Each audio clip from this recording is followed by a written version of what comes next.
Charu, hi, it's good to have you with us. How have you been? I'm good. How are you, Ashu? I'm doing very well, Charu. Thank you for taking the time out. I know you're in California, and this is a very odd hour, but it's a pleasure to have you. And discussing about Indian education system, which has gone through a sea change in our last 1.5 year post COVID. I'm particularly looking forward to this discussion today. Yeah, me same here. I mean, edtech has been booming. I mean, we've all been thrown into this gigantic change management, and I Sure. think schools and edtech companies and everybody around in the edtech ecosystem has been coping up really, really well. And it is a kind of a watershed moment for Right. most of the technology companies who are serving this sector. So And good, I think good. Yeah, I think more importantly, I think the parents have converged to this much faster than what we would have anticipated, and even in fact even schools for that matter, right? But Charu, before we dive into the discussion today, can you give us a quick background of yourself, of the team at Practical? I am a computer science engineer by discipline. I graduated from RV College of Engineering in Sure. Bangalore, and I did a couple of years of work with Samsung as a building mobile applications. Right. Then I moved in 2010 to the US and did enroll in an MBA program out of Sure. University of Illinois Urbana-Champaign. Post that, I joined Lumeris, which is the largest healthcare IT firm in the US, and I was the chief of staff for the chief technology officer managing his CTO office. We had a very, very large team, about 9 VPs under his office. And I was doing that and then graduated into becoming a director for technology partnerships. Interesting. In fact, that's where I met my co-founders. So the CTO of the company who I was reporting into Right. is Subha, who's my current co-founder of Practically, and the VP of Enterprise Architecture, Right. Ilango Simani at Lumeris, is our current CTO and co-founder. So three of us, in fact, met at Lumeris, and that's where the journey to building something in EdTech kind of started there. Very interesting. Very interesting. Charu, I think like we discussed at the outset, right? Last year has been a watershed year. What we would have as a country taken say 10 years to achieve. I think all of that happened literally in 1 year, right? Bang. And who could have imagined, right? Take us through the journey of Practically, right? When did you start? What are some of the, what were the key challenges that you sort of went through? And then, of course, how's the last year been, right? Just if you could take us through the journey of Practically. Sure. So, practically started in 2018. We Sure. incubated the company then, registered it. Primarily, the strategy was make in India, go global. So, we wanted Right. to create a global app for Sure. students around the world. We wanted to focus on STEM segment because this Okay. curriculum kind of is quite similar around the world across STEM, right? Right. Mainly math and science. And we wanted to create an experiential app. By Right. experiential, I mean is how do we make sure each and every concept that you are giving the student to learn has an experience baked into it, so that Sure. leads to higher rate of retention, Right. and that makes it the journey more enjoyable and more seamless, and I Right. would say that's the best way to learn. Sure. Right, so that was the core crux of Practically, and Right. name gives it away, right? Practically, you understand that it has to do with something to do with being having a practical approach to Sure. learning. Obviously there were challenges. Our product takes a kind of product that we wanted to build takes time, Sure. so it took Sure. us about 2 years for product development itself. So we rolled out our early version of the product last year in May. So it's not been very long since our product Okay. has rolled out. The company's been here for Right. about 3+ years now. And like I always say, right? I mean, you can't sell half a book Right. to anybody, right? Right. So you have to get to that critical mass of content development, that kind of a library of items that you have in your Sure. app to be able to sell effectively. So Right. though we rolled out the app last year, we had about 60-65% of work done. We had a Sure. long way to go to getting the app to reach near a place where we could start monetization. Right. And that's what we did late last year. That's when we started monetization, when we had 100% of content complete. Right. And we had some very, very good features in the application. So practically today is a one-stop solution for all your learning needs, essentially. Okay. You don't need to go and pay in 5 different apps. You don't, because we provide you all the learning methodology, be it live classes, content led, doubt resolution, mentor and guidance, right? We have everything that a child would need, including obviously experiential content that is the heart of the product, right? Okay. So the major challenges, if to quote, is one is obviously the length and the capital that is required Right. for building such a product, right? And luckily for us, we launched in COVID, so the market Sure. was already ready for such kind of products, right? Right. Market was already looking forward to online learning. We didn't Sure. have to convince anybody that this is useful for you, Okay. right? People already understood that. Schools also, on the other hand, started demanding such kind of products, and they Right. understood that this is helping them and not trying to replace teachers, essentially, right? Mm-hmm. And that's never been our core focus, to replace teachers or be an Right. alternative to school. It's always been to be a complement to school. So Right. that also helped us. So far, the journey has been very, very encouraging, both in terms of product uptake and in terms of monetization. Interesting. Charu, can you give me a sense in terms of which are the classes, which are the subjects, or are you doing the full stack, right? So you're going after the entire thing, or you kind of prioritizing it? I mean, where are you right now? So right now we have started from 6th to 12th Sure. grade courses, and our focus has been in STEM. Right. So we do science, math, and anything under the STEM umbrella. So we've launched summer programs. There was a recent one we did in partnership with IIT Guwahati Robotics Club, Right. robotics. We had scores of other programs like chess with a grandmaster we did. So we do anything and everything that is in that realm of STEM, right, Right. and technology, so that students get a flavor of what's in some bits outside of the curriculum also, just to make their kind of learning more interesting and holistic. Sure. We do have coding as well, so we Right. do have coding programs which have become very popular recently, Right. and we have scratch programming, a lot of interesting courses around STEM. Uh, Charu, tell me this, right? I mean, this has been a space which has been so active, right, in last 1 year, right? And there are so many solutions that have been, they've been launched, right? There were solutions that existed before, COVID, and there have been solutions that have been launched amid COVID, right? And it's becoming a very, lack of, well, for the lack of word, right? Cluttered market, right? There's a massive overlap that you see across, so many players offering the same thing, right? There are certain players that are offering a very focused solution, and then of course there are players that are offering a largest horizontal solution, right? With many options, and of course the features continue to remain the same. There are live classes, there are videos, there's all of that, right? What is the key differentiator at practically? How do you differentiate yourself vis-a-vis a lot of others that are out there in the market? Yeah, no, great question, Ashu. We actually, people keep asking us this because, Sure. the product is very, very exciting and people want to know how we kind of differentiate. Sure. So, I call a lot of applications out there specifically which are have been launched amidst COVID, or what I Sure. would say launched, which were Right. the idea itself started after COVID, and they Sure. were primarily designed around virtual learning. Right. Uh, Most of them are point applications, right? Because they were quickly designed and quickly launched, Sure. and those are like kind of serving one specific purpose Right. in the entire continuum of learning, Mm-hmm. right?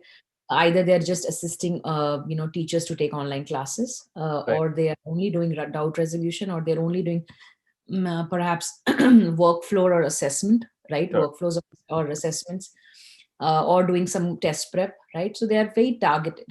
Whereas if you look at practically, right, our approach since day one, since the day the company started, has been to provide holistic learning, Right. which is experiential in nature. So our Sure. core proposition itself is around how do you, inculcate this learning by doing Right. methodology, and challenge the status quo of traditional classrooms, and provide teachers a toolkit and a teaching aid that they can make their own classes very engaging and interactive.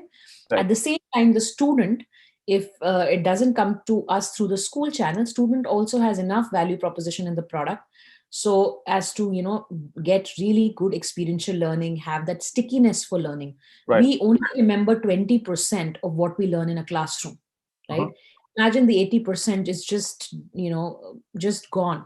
Sure. And again, we come back and revise it. And again, that learning keeps getting incrementally increased. Sure. Imagine now with experiential learning at the get-go, you are doing something like retention of more than 90%. Right. Right? That's the first time you're learning a concept and you can retain 90% of that. Sure. I mean, and movies lie somewhere in the middle, right? So with movies, you get that visual memory. So any Right. movie like video, any movie like content, you'll get that visual understanding. Sure. With learning by doing, where you're actually engaging with a concept, right? Something like an augmented reality experience Right. or simulation, right? Which kind of takes you through all the steps of how to do something. Sure. Will definitely get that learning to a high top notch, more than 80-90%, and that's what practically is all about. Now there Interesting. are features in the application which are like live classes, doubt resolution, mentor and guide, which helps you set up study plans. Sure. A lot of other courses that we do also, like our own test prep, right? We Right. also have an end-to-end very very robust test prep product baked in. Now some of them are just to complete the learning, Mhm. complete the Right. learning ecosystem, Right. because there is no one learner which will learn one concept or subject in one way and will do exactly the same pattern for another concept, right? Correct. Because you have different competencies. Right. For example, if I am weak in organic chemistry, I may do a full breadth, length and breadth of everything that's available in the app. But if I'm Mhm. strong in a certain area, for example, trigonometry, I may directly go to, doing some simulations and augmented reality experiences and then do test prep Sure. and evaluate, right? So my approach to learning will be very, very different based on my competency and interest.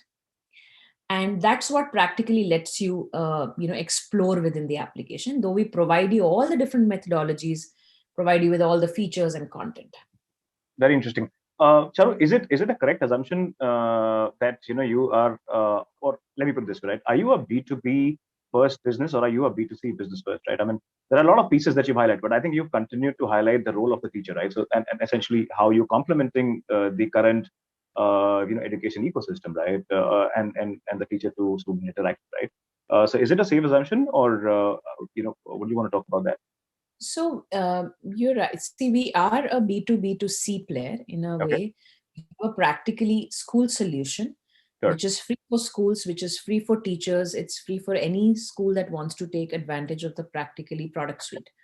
Sure. And by virtue of onboarding a lot of schools, we do get a lot of students onto the product, right? Right. But we don't charge schools for anything. We don't want to hit their already very low commercial budgets Sure. available to them. So we want them to use our product. We really want them to take benefit of what we have. Sure. And then monetization, we do it from parents. So Right. even if a percentage of the students convert from free users, which we get from schools, Right. and they convert into paid users for after school learning, right? Right. Something the school cannot provide or we can help outside of the school. Sure. We actually are, it's a win-win situation for both the school and us, right? And the parent and involved. Right. So that's one model that we have in place through the Practically School solution. Now we also get a lot of direct downloads Sure. by virtue of market being aware of us being there through other mediums. They get to know word of mouth. Right. So there is I would say, quite a sizable chunk of population who also comes to the product directly without the involvement of the school. So that is Interesting. a D2C. D2C is also a channel. Interesting. Interesting. So, if you could, and and I completely agree with you, right, in terms of how you want to answer that. But what are the current numbers like? I mean, if you could give me a sense of that, or and certain states that you're very active in, right? So it was highlighted. So you could choose to not answer certain parts, and I completely agree with you. I understand you operate in a private setting, and I understand that, right? So you can give me parts that are suitable. Sure. So online, the product is obviously launched in India and Middle East, right? We Sure. have teams in both places. Sure. We are actively focusing on the southern states. So we are Hmm. focusing on AP and Telangana, Karnataka, and Right. Tamil Nadu more recently. And Sure. then we are also looking forward to launching in Maharashtra very, very soon. Okay. We've already initiated efforts from a practically school solution, the B2B to C side, Sure. in Maharashtra. But yes, the monetization part and everything else is going to kick off. The app is available online all over India. It's just that Right. our teams actively on ground are not present as of now in these, Okay. except for these few states.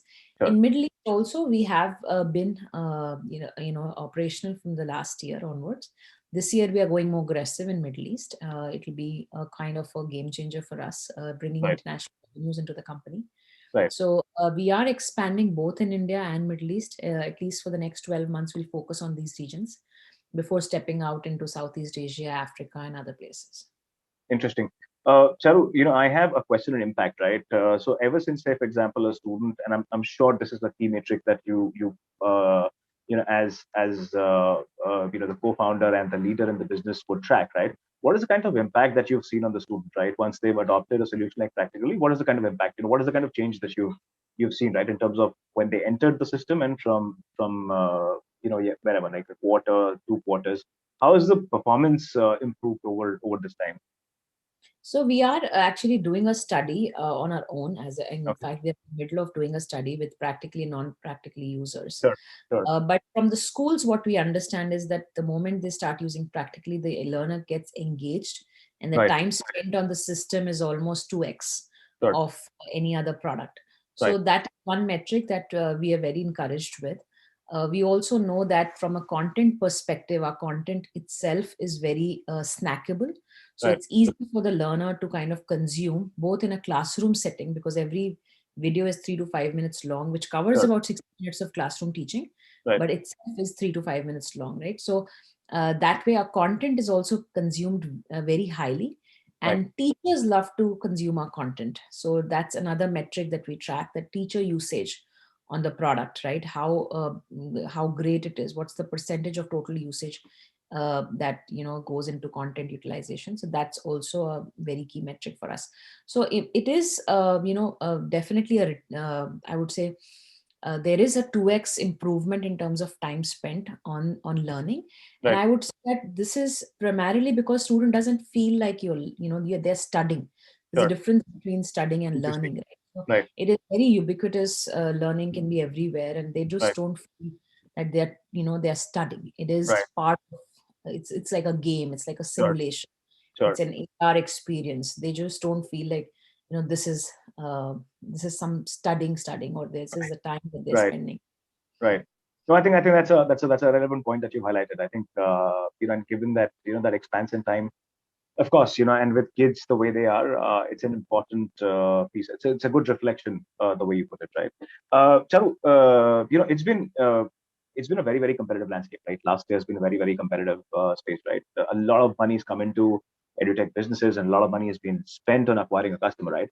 And that space has become very very cluttered, right? And the cost of acquisition has possibly gone through the roof, right? Of knowing certain businesses, that we've spoken with in the past and stuff like that, right? What are some of the things that you've done? I mean, how is it that you've kind of, what are some of the hacks that, for example, say you implemented, right? So that you could acquire the customer and, build an image, given that you launched only in May, right? That essentially meant that, that you had little time, right? To go out and create that impression and to sort of improve that adoption, right? What are some of those things that you've done to increase your, or to acquire the customer? So a couple of things, right? One is, ours is a product-led sale, right? We Sure. heavily focus on product. We've hardly put much, I would say, dollars behind our marketing efforts. Sure. But we are starting to build a brand. Right. So obviously that's going to change Sure. eventually. But so far we've been most focused on product, positioning. Right. And one of the ways we keep our CAC low is by going through schools, right? Most Right. of the schools are, the cost of acquisition is almost negligible, right? And most of these leads that come to us through the Sure. schools are very genuine and very prime leads, right? Sure. And that kind of gives the quality and quality monetization and quality revenues that come downstream Right. when all free users, a slice of them, convert into paid. So Sure. that has been ours, I would say, saving grace, right? Okay. Where we don't have to Right. really compete in the main within the Sure. main competition, right? Sure. And burning big dollars. Right. So that's been really helpful for us. overall, I think from a product feature set, the market really, really appreciates our product. Sure. They don't see it as competitive to the big four in India, right? They Right. see it as a next generation product, Mm-hmm. edtech product, and it is a leader in its segment, which is experiential learning, Sure. right? Because none of the products have, experiential. They don't lead by experiential learning, Right. right? And they don't have the kind of experiences that we've been able to create for our learners. Sure. Example, a very, very recent feature that we've launched in our app is that you can take a picture of anything around you, right? Learning by, by any everyday Right. object around you, or an image, Right. or a book, a picture of a book, or a question of a book, and you can actually, learn something out of it. Now, how Right. interesting it is, right? I mean, Interesting. I've seen students just clicking a picture of their palm, Right. a watch, a bottle, a trash can, anything, right? And you will Right. drive some learning. So we are still, early days for us for that feature, but it's Right. just it's taken on, in its, on its own journey. Sure. Students have gone berserk experimenting with it, which is good for us because we are then getting a lot of data and we can train Right. our AI.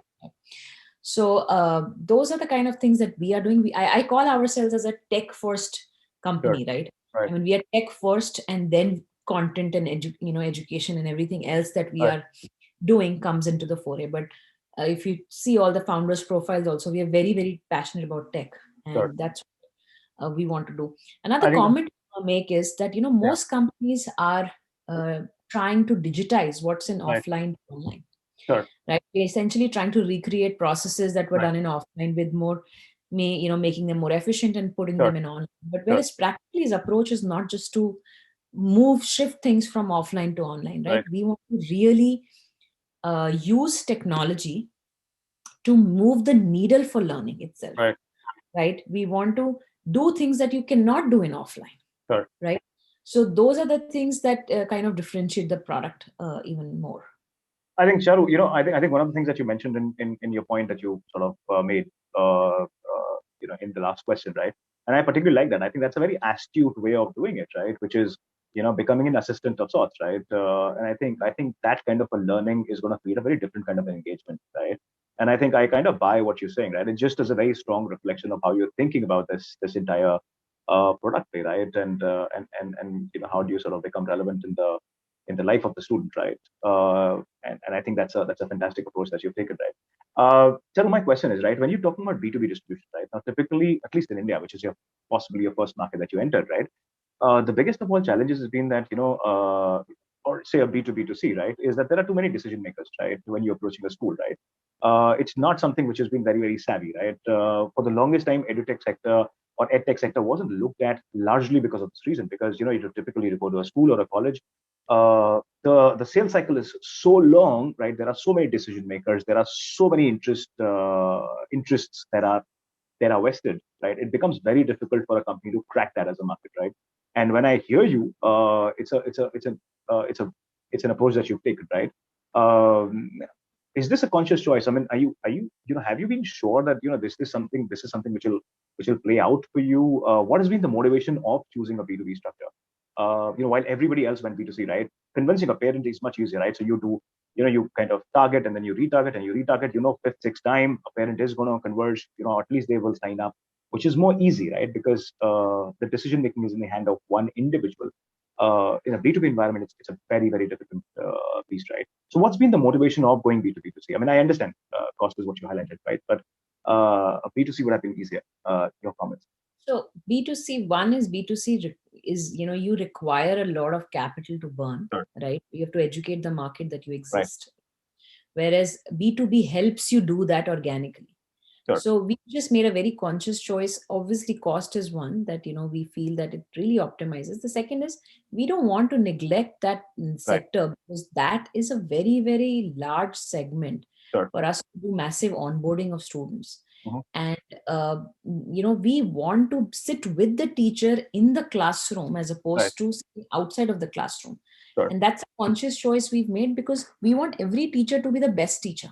Right. And we never profess that we want to replace the teacher, or we want we kind of complement them, right? No, we are Right. not trying to compete with them either. Sure.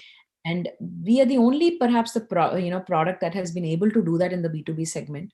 and especially being experiential. The reason is because the way our content is designed, right? We don't have teacher in the frame. There is no Right. way that it competes with the teacher in the classroom. Right. So it's been a very conscious choice not to neglect the school market.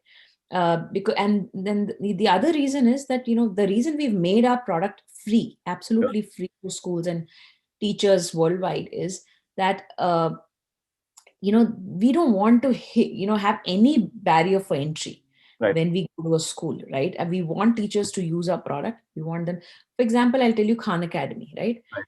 There is no barrier for entry. There's so many teachers who use it even without approval of a principal or a Right. director, because it's free.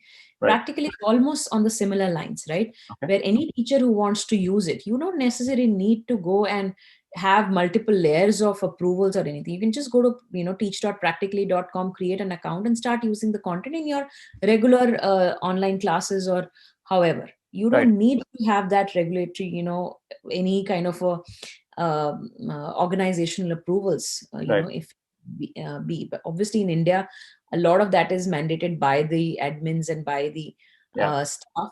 But you can very well drive a lot of your teaching quality, and you can improve the engagement in the class by directly approaching us and by directly registering on our product. Interesting. Charu, India is a market. I'm specifically talking India because I think we're one of the largest markets that is out there, right? And I think this was also your first market, right? And I'm sure you have high aspiration when it comes to India, right? In terms of coverage, in terms of acquisition of customers, and so on and so forth, right? India has been a very, very complex market, right? So if you look at South, it's a different market, operates completely differently. There's a different set of priorities. You look at North, East, West. We're a very, very complex setup, right?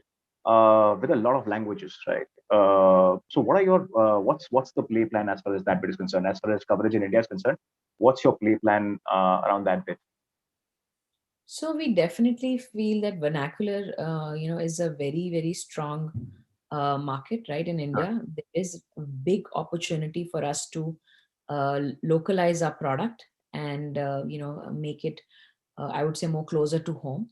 So Sure. we do have plans for doing that. Again, the way the product is today designed, it's easy for us to localize a lot of this content. Okay. Uh, and we have at least 2 or 3 languages that we want to go first in India, Sure.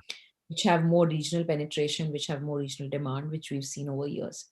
And there've been a lot of, I would say, incoming interest Right. from even state governments, education departments who want to utilize our product, if Right. at all we convert, into a local language or a state language that they want.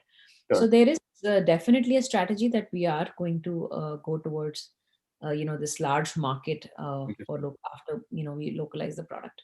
So by Interesting. next year, you should see at least 2 products to be launched in India, 2 Indian Wonderful. languages, in Right. addition to at least one international language. Good to hear that, Charu. I think one of the questions that I've been asking a lot of people in the tech sector, right, is that India is a market which gets back to normal very quickly, right? We saw that the last year. Right? So what had happened was as soon as the COVID numbers went down and people got the opportunity, they immediately were out, right? Also because we are a very transactional economy, right, with a low savings base and problem of that of too many, right, which is a very big economic problem. I think that we're trying to solve at every possible policy level, right? Uh, and that brings me to a point of thinking that in education institutions today, be it the K-12 category or the higher ed, right, there is a lot of investment that has gone into, say, creating infrastructure and and so many other elements around it, right. And this is a sector which is going to crave to go back to the normal, right, which essentially means that the students are going to be back in the campus. They're going to be doing a lot of those things and stuff like that. Do you think system that has been designed for a virtual setting, right? Which literally was a compulsion, right? Will it continue to perform the same way like it did, say in a 2020 and a 2021, maybe 2022? But beyond that, the market will kind of readjust. Is that something that you factored in when you are, say, planning for the next 3, 4, 5 years? In fact, we were not designed to be launched in COVID, right? Our product was been in the making for since 2018. So Okay. in fact, for us, it was counter, it was the other way around, Okay. because we were supposed to be implementing in schools in an offline implementation. Offline, by virtue of that, what I mean is like every school has smart board or a projector based implementation or Sure. an interactive flat panel in the classroom, right? I mean, Sure. most classrooms are smart now. And we were supposed to install our teacher application, a practically school solution within the classroom, where teacher utilizes that Right. in physical classrooms, Sure. and students from there get to the brand and download the app, and teacher in fact sends them homework and assessment modules and whatnot, and students do that at home. So it was a Right. full connection of school and after school that we actually build the proposition around in Okay. physical classrooms, through Okay. physical classrooms. Now when COVID hit and the product was almost near launch, that's when we had to now, imagine the entire solution now being deployed virtually. Right. So when it goes back to being physical classrooms, we in fact will go back to be the way the model was designed earlier. So for Sure. us, it is not going to be a much of change. The solutions are already there, the workflows are already there, how school and after school work. Right. And the only change is that instead of online classes, the school will actually use practically on their smart board or interactive flat panels within the classroom. So we are Okay. already have the product ready for that. um, and the other thing is, see, eventually now that teachers and schools already understand the benefit of technology, how Right. technology can ease out their operational issues, how they can build more reports around it, how they can be transparent, how Sure. teaching quality can be improved. Sure. All of that now they are more, looking forward to, and don't want to let go of those good things that Right. technology brings with it. So definitely there will be a space which is in the middle, right, which is blended learning, Sure. where there will be a lot of things that teachers would rely on technology so that Right. they can seamlessly, use technology for their benefit. And obviously there are certain things which you would want to do it in class, especially activity based learning, Right. a lot of team work, a lot of flipped classrooms may come into the picture, right? A Sure. lot of I think schools and teachers they knew all these concepts that existed, but were Right. slightly hesitant to implement them, Sure. only because they were not exposed to how technology can be blended into these. But And I think now we've I got think most it's of it. more open, and Yeah. market will lie somewhere in the middle, where I don't think Sure. any teacher or school will say, okay, now that we are back in the classroom, let's just stop everything that we've done over the last couple of years, Right. right? Because they would now understand the benefits that has also brought with it. I think Technology is I think Charu, also what has happened is possibly the inhibition that the teachers have, right? I think is kind of gone, right? I think they were always skeptical of how technology could be used, implemented, and I think they had a sense of self doubt, right, in terms of how well are we or how capable are we to sort of say execute all of this, right? And I think that has really gone away in the last 1.5 years. I think so that is a constant, and I kind of completely agree with what you're saying, right? That I think their comfort level is very different in using technology, right? And the role of technology, of course. I think that those are things that are very clear. Charu, I have a question, right? Now, I think, when we've discussed, the B2B and, we've discussed the parents and adoption and we talked about the student and all of that, right? When you're talking about, a developing market, typically like India, right? There is a very large market which is at the bottom of the pyramid, right? And, these are students that are going to, say, government institutions. One of the biggest challenges, which was kind of discussed last year, which was a huge handicap for government institutions to implement anything which was edtech or anything technology, was lack of say hardware, right, with the students at home. In certain areas, it was electricity. There was like a lot of this basic stuff which was kind of missing, right? Is that an area of aspiration for practically for you as a champion? And second question, in continuation with that, what are the next 5 years like for practically? I think I think that possibly is an unfair question because 5 years is too long a period. But if you could just give me the aspiration, right? What are the next few things that we'll possibly see from practically? sure. So the first about impact, right? I mean, uh, honestly, being an education company, you can't really do anything in this area if you don't have a heart, right, Sure. to serve the bottom of the pyramid. Because I Sure. think education itself, I would say, healthcare and education are two places where you want to serve everybody, Correct. right? Because you created something and you can help out, and you can move the needle. So you want everybody to have access to it, and same is Sure. with us. We want each and every student in this world to have access to the great product that we've built, right? Now the question comes is whether they can have access, they have the appropriate hardware to Right. access it. So we do have a lot of CSR programs that we are currently running one, but we Sure, do have a lot of CSR programs that we want to run in the future, which help us reach to that level where we can sustain as a business, of course, right, but also serve the bottom of the pyramid, right, very right, effectively. We've been approached by some state governments who are ready to fund some of those programs. There are some corporates who are ready to fund for those sure, programs. So I would say, it again, right? Education is a very, I would say, the space where people are ready to open up their wallets to. sure, If you really want to serve that, I'm sure that there are means and ways to do it. We just have to be creative enough how to, how to get to that, right? sure, And for our one premium customer, if I can have five,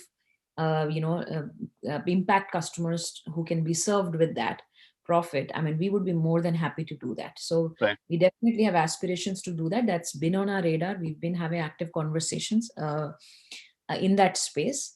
sure, We also, especially when we go through schools, right, students have a way to access practically without any without opening up their wallets, right? They can continue to be a free user on practically with right, having a good amount of access to the product through the school. sure, Anything that the school is utilizing and giving as modules to the student is absolutely free of cost to access to for the student, right, again, as long as they have hardware and internet access and sure, all of those things that are bare minimum, which unfortunately we won't be able to help directly, right, but we may be able to help in with some of the CSR efforts or with partnerships with hardware vendors sure, and other avenues. sure, But at least from a software perspective, we don't need to charge subscriptions for those free users, right? right, As long as we can get the school to use it, sure, they can get the benefit of the product through the school, right? And then the post school features that we can monetize from that slice of segment, which can really afford the premium product. right. Interesting. Yeah, and the second Next part, 5 years. yeah, second part of your question was about the 3 to 5 years for the company. Sure, It practically is a global application, and we right, want to get into the global markets fairly soon. So mhm, we already in Middle East today, and we want to get to a couple of international waters very soon in the next couple of years. So sure, I would see in the next 3 to 5 years practically being a global brand. right, uh, uh, Definitely K to 12 we would have knocked out completely, right? We have plans to launch K to 5 next year, mhm, and post that we also have plans to enter into medical and engineering segment, where we are very well positioned to launch products even today. right, All the foundational elements are in place. It's just that we want to focus on K to 12 first before we kind of spread ourselves too thin. So right, engineering and medical labs and experiences to be built around that are very very exciting, right? I mean, right, if you know, most engineers who graduate today have no practical knowledge of things that they have learned, primarily because of not having access to the right kind of machinery or right kind of right, apparatus or right kind of equipment, right, right? And in a virtual space and an augmented reality space, we can provide all of that sure, with zero cost, essentially, right? So we have a great opportunity to actually build those skills for engineers and medical graduates sure, to be able to kind of bridge that gap between theory and practical. right. I hear you, and we cross a lot of forums, we talk to a lot of people, a lot of stakeholders, right? I think the way edutech sector is moving, I think, and when I hear you, right, in terms of say next year, what is going to happen, and so on and so forth, right? I think the way all of these segments are kind of moving and the way they're moving independently is bizarre, right? Nobody could have imagined the kind of pace, right? And when you particularly talk about, say, the higher ed, right, and that particular segment, right, the way it's moving is absolutely phenomenal, right? And I think the way we're going to see adoption, the way we're going to see absorption of technology, I think is going to be completely different, right? So I think I would love to see some of those plans fast tracked, Charu, right, and not necessarily a year-long play, but I think yeah, it's a very very dynamic play. I think the kind of relationships that are getting forged, the alliances that are coming together, I think are going to change the market the way it looks currently in about a year and a half, right? Charu, a completely side question, right? You've been a woman leader, right? Uh, And I would want you to give out, an advice for a lot of other women, CEOs, founders, who are, building their venture, right? Because coming from you, I think is going to make a huge difference, right? And I think world is going to be a better place if we have more and more women leaders, right, and champions as a whole. I personally believe that, right? And it's going to be more safe and secure, right? So, what are your inputs and advice on that front from personal experiences? Yeah, I hope more men think like you, Ashu. Well, Uh, we'll try to do whatever we can. Yeah, but yes, please. but yeah, I mean, it's been a fantastic experience for me personally and professionally. I've really learned a lot. I mean, this whole venture for me was about learning. Sure, Right, it came from a place that I really wanted to learn and kind of fast track my learning, sure, almost like practically, right, experientially, rather right, than what we read in our course curriculum as part of right, business school or otherwise.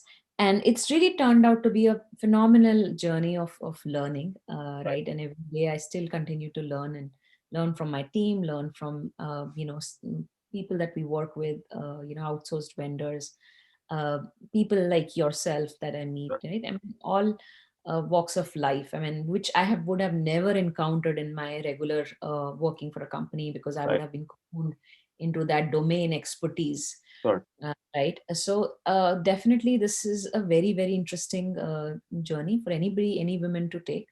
Obviously, it is challenging, balancing, your personal life along with business. right, Obviously, women have more, responsibilities at home and with sure, family, and other things. Obviously, it is a little challenging, but I do think women also have more wings, and totally, they definitely have more power to right, deal with all of that. So I've seen women do much better with having more on their plate. In right, fact, they do better time management. They have more sense of how do we adapt to situations, and right, that kind of goes down the pyramid as well, sure, keeping the company and teams calm even in rough weather. right, So I think there's a lot that women leaders can, bring onto the table, sure, bring on to the board of directors, bring on to their teams. And, I always say, right, like women have to support women. That's right, the only way we will get absolutely, this culture going right, of having more women leaders. How do we really grow our women leaders within the company, and to, towards middle management and top management? right, How do we kind of build the confidence around being able to lead teams? sure, So it is up to us how we kind of change right. the status quo today, right? So it is, the power is within us, so we should definitely not hold ourselves back. Super. Charu, thank you so much. It was a pleasure to have you. I mean, there are like a lot of questions that I have in my mind, which I'll possibly save for the next time when we interact. But thank you so much. It was a pleasure to have you. And honestly speaking, I would love to see many, many more women leaders like yourself, and especially in areas like education, right? Because, this is one sector that requires the kind of empathy, right? This is not a sector which is, I think while of course there's a responsibility of us creating educated citizens, I think it's also very important for us to create empathy, right, in these students, right, and to create respect. And I think women can do a far superior job. And I'm not demeaning men here, but I very sincerely believe it's something that naturally comes to them. They can do a far better job at a product level, at a value level, than anybody else can, right? So thank you so much, Charu. It was a pleasure to have you with us. Thank you so much, Ashu. It was a pleasure talking to you. Thank you so much. Have a wonderful day. You too. Bye bye.